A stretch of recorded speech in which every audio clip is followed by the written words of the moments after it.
So there's more evidence that COVID 19 started in the Wuhan marketplace. Many scientists and public health experts have long said that the coronavirus that has caused a global pandemic originated in a marketplace in Wuhan, China. Now, two new studies strengthen that argument. The original spread of the virus was a 1-2 punch. The studies found twice the virus jumped from animals to humans. Virus genetics and outbreak modeling in one study revealed two strains released a few weeks apart in November and December 2019. Now I realize it sounds like I just said that a once in generation event happened twice in short succession, and pandemics are indeed rare. Joel O. Verdim, PhD, said at a briefing sponsored by the American Association for the Advancement of Science. A unique storm of factors had to be present for the outbreak to blow up into a pandemic.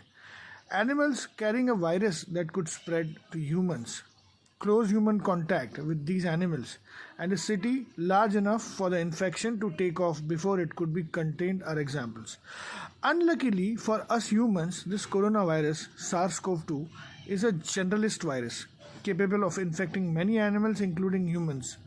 Once all the conditions are in place, the barriers to spillover have been lowered, said Vardem, a researcher in genetic and molecular networks at the University of California, San Diego.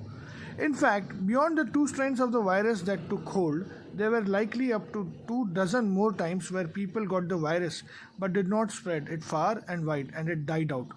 Overall, the odds were against the virus. 78% of the time, the introduction to humans was likely to go extinct, the study showed. The research revealed the COVID-19 pandemic started small.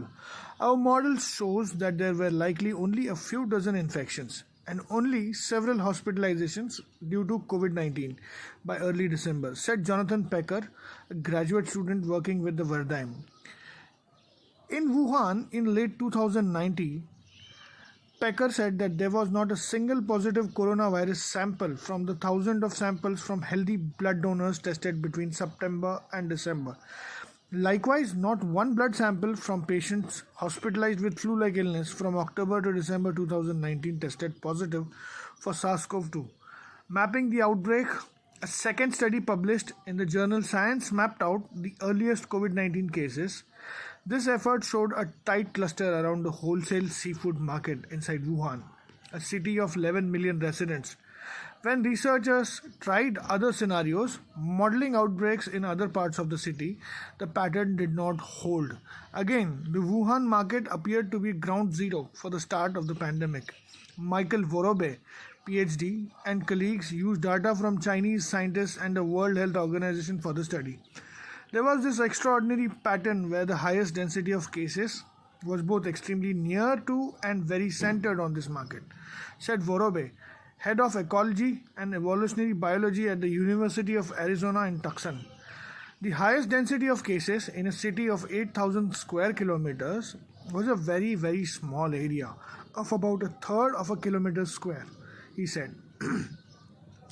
The outbreak pattern showed the Wuhan markets smack dab in the middle. So if it started with infected workers at the market, how did it spread from there? It's likely the virus got into the community as the vendors at the market went to local shops, infecting people in these stores. Then local community members not linked to the market started getting the virus, Vorobe said.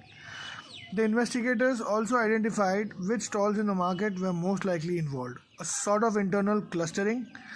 That clustering is very, very specifically in the parts of the market where they were selling wildlife, including, for example, raccoon, dogs, and other animals that we know are susceptible to infections with SARS-CoV-2, said Christian Anderson, PhD Director, Infectious Disease Genomics, Scripps Research Translational Institute, California. What remains unknown is which animal or animal carried the virus. Although the raccoon and dog, an animal similar to a fox that is native to the parts of Asia, remains central to most theories. In addition, many of the farms supplying animals to the market have since been closed, making it challenging for researchers to figure out exactly where infected animals came from.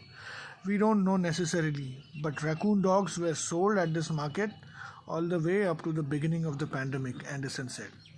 Not ruling out other theories. People who believe SARS-CoV-2 was released from a laboratory in China at first, included Vorobe himself, have been in the past been much more open to the lab leak idea, he said, and published that in a letter in Science in November 2021. The letter was much more influential than I thought it would be in ways that I think it turned out to be quite damaging, he said. As more evidence emerged since then, Vorobe said he came around to the Wuhan market source theory. Anderson agreed he was more open to the lab leak theory at first. I was quite convinced of the lab leak myself until we dove into the very carefully and looked at it much closer. He said newer evidence convinced him that actually the data points to this particular market. Have we disapproved the lab leak theory? No, Anderson said. Will we ever be able to? No, but the Wuhan market origin scenario is more plausible. I would say these two papers combined present the strongest evidence to the date, identifying the source of the outbreak that led to the COVID-19 pandemic is based in science, Anderson said. What we are trying to understand is the origin of pandemic. We are not trying to place blame. With pandemics being pandemics, they affect all of us, Anderson said.